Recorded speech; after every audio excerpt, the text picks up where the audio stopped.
Hi viewers, எல்லோரும் எப்படி இருக்கீங்க? நான் நல்லா இருக்கேன். கௌசி குக்கிங்லேருந்து உங்கள் கௌசி தான் பேசுகிறேன். நான் இன்றைக்கி என்ன செய்ய போகிறேன்னா, சேலம் ஸ்பெஷல் அல்வா புட்டு தான் பண்ண போகிறேன். இது முற்றிலும் அரிசி மாவு வச்சு செய்வாங்க.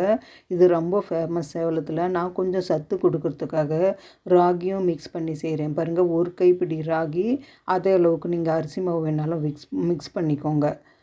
இது 8 மணி நேரம் ஊற போட்டு வாஷ் பண்ணி எடுத்து வச்சுருக்கேன். ஒரு 1/4 முடிக்கு கொஞ்சம் கம்மியாக தேங்காய் துருவி வச்சுருக்கேன். இது வெல்லம் மட்டும்தான் யூஸ் பண்ணுவாங்க. வெல்லம், நாட்டு சர்க்கரை இல்லைன்னா பனை வெல்லம் யூஸ் பண்ணிக்கோங்க. இதுக்கு அரிசி மாவு ஒரு 2 ஸ்பூன் பெரிய ஸ்பூனில் ஆட் பண்ணிக்கிறேன். நீங்கள் ஈக்குவலாக கூட ஆட் பண்ணிக்கலாம். ஃபஸ்ட்டு நம்ம ஊற வச்ச ராகியை அரைச்சி எடுத்து பால் எடுத்துக்கலாம். இதிலேருந்து நான் நல்ல தண்ணி தான் போட்டு அலசி எடுத்து வச்சுருக்கேன். அதை அப்படியே அந்த தண்ணியோடு போட்டு நல்லா அரைச்சி எடுத்துக்கிறேன்.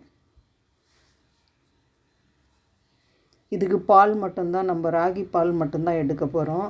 அதனால் பாருங்கள், தேவையான அளவு தண்ணியாக இருந்தால் கூட பரவாயில்ல, கொஞ்சம் தண்ணி ஆட் பண்ணிவிட்டு நல்லா நைஸாக அரைச்சிக்கோங்க.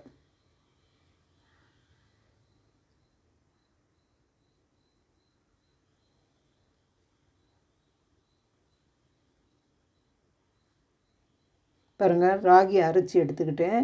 இப்போ நம்ம வடித்து எடுத்துக்கலாம். துணியில் இல்லைன்னா டீ வடிகட்டியில், இல்லைன்னா நீங்கள் நிறைய அரைச்சிங்கன்னா சல்லடையில் கூட நீங்கள் வடித்து எடுத்துக்கலாம். பாருங்கள், திக்கான பால் இருந்தால் கொஞ்சமாக தண்ணி ஆட் பண்ணிக்கலாம். நம்ம அரைச்சோம் இல்லையா மிக்சியில், கொஞ்சமாக தண்ணி ஆட் பண்ணி மிக்ஸ் பண்ணி வடித்து எடுத்துக்கிறேன்.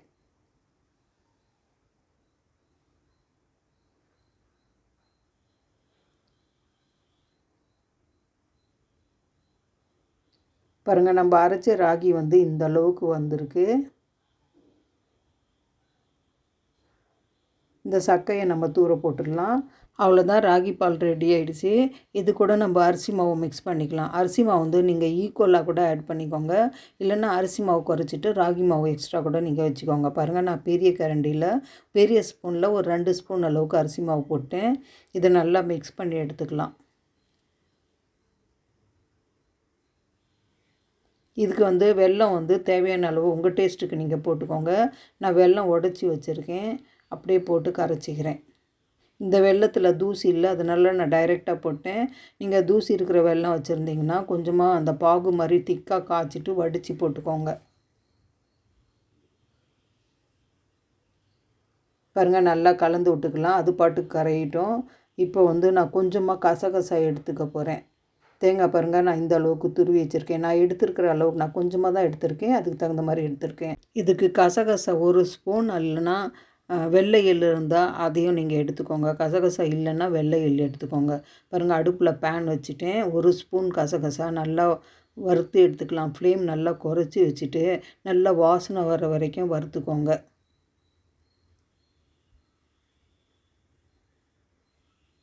இதுலேயே நம்ம துருவி வச்சுருக்கோம் இல்லையா தேங்காய், அதையும் லைட்டாக வாசனை வர வரைக்கும் வறுத்து எடுத்துக்கலாம்.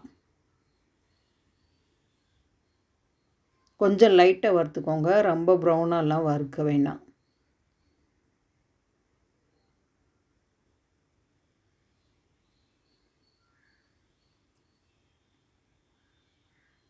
பாருங்கள், தேங்காயும் கசகசா வறுபட்டுடுச்சு. நம்ம எந்த பாத்திரத்தில் மோல்டு பண்ண போகிறோமோ அந்த பாத்திரத்தில் அடியில் இதை பரப்பி விட்டுக்கோங்க, இந்த மிக்ஸை.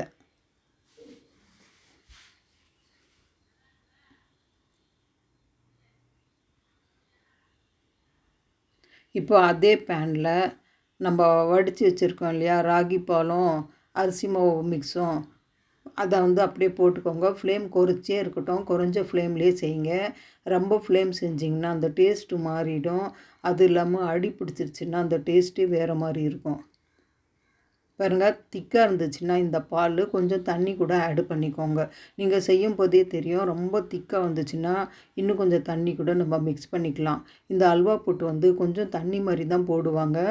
பாருங்கள், இப்போவும் எனக்கு கொஞ்சம் திக்காக இருக்குது. நான் கொஞ்சமாக தண்ணி ஆட் பண்ணிக்கிட்டேன். அது ஆறுச்சுன்னா நல்லா கெட்டியாக வந்துடும் உங்களுக்கு. பாருங்கள், வெல்லம் கொஞ்சமாக இருக்குது கட்டி கட்டியாக, அது கரைஞ்சிடும். நம்ம சூடு ஏற ஏற அது கரைஞ்சிடும் நல்லா.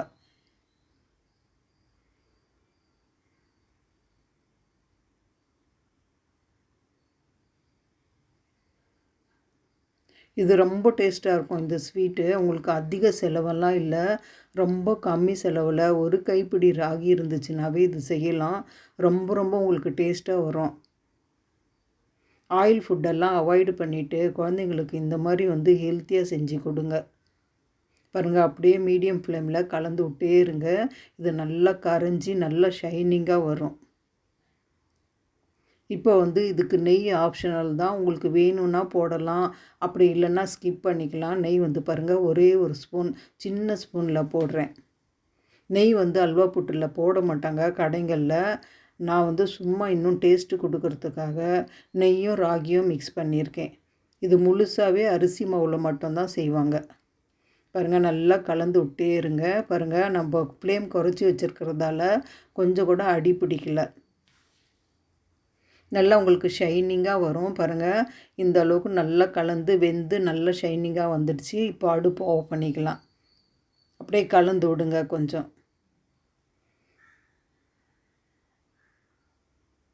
பாருங்கள், பார்க்குறதுக்கு எப்படி ஷைனிங்காக இருக்குது. இப்போ வந்து நம்ம தேங்காய் துருவல் போட்டிருந்தோம் இல்லையா மிக்ஸு, அதுக்கு மேலேயே இந்த அல்வாவை போட்டுக்கலாம்.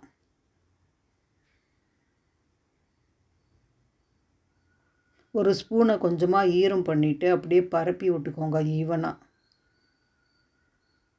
நீங்கள் மோல்டு வச்சுருந்தீங்கன்னா அதில் கூட இந்த மாதிரி போட்டு செய்யலாம். அதுவும் குழந்தைங்களுக்கு அட்ராக்ஷனாக இருக்கும், விரும்பி சாப்பிடுவாங்க.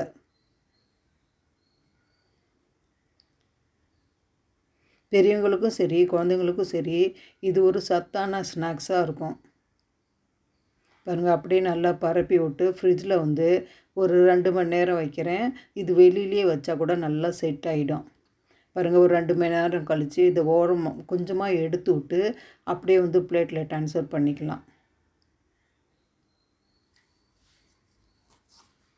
நான் கொஞ்சமாக தான் உங்களுக்கு செஞ்சு காமிக்கிறேன். உங்களுக்கு வேணும்னா நிறைய செஞ்சுக்கோங்க. பாருங்கள், இப்போ உங்களுக்கு விருப்பமான வடிவத்தில் பீஸ் போட்டுக்கோங்க.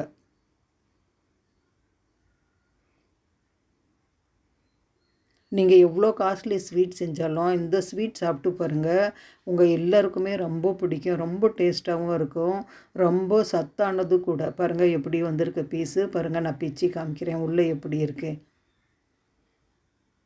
நீங்கள் பனை வெல்லம் கூட போட்டு செஞ்சு பாருங்கள், ரொம்ப ரொம்ப டேஸ்ட்டாக வரும்.